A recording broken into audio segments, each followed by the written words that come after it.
Tiphatsi mandla tikucekelwa phasi kwetakhiwoncanti nekwebiwa kwempahla yemphakatsi kunemtselela lomubi emnotfweni wakuleli. Emalunga ePhalamende akhatsatekile ngekubulawa kwetiphatsi mandla letimele imiphakatsi. Tifuna emaphoyisa aphenya aphindze ashushise laba labasolwa ngebugebengu.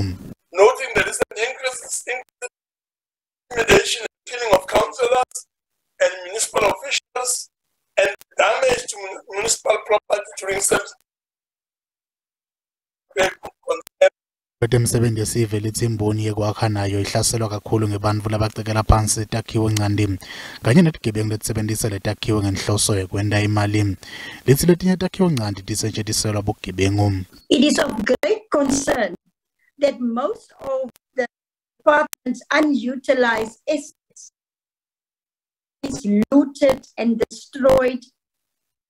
Illegal activities such as sheltering of goods and drug abuse are carried out in these properties. Amaphoyisa lithi kwebiwe netinsita tekulungisa etikhungweni letiphehla gesi. We are beginning to even see a growing trend in the theft of oil from the pipe syndicates lately. Otherwise, to the hazard, these are activities orchestrated by syndicates who have an illicit clientele within the energy value chain. Matale utsi basungule lithimba letawulisana nekwebiwa kwetakhiwoncanti nekucekelwa phansi kwempahla.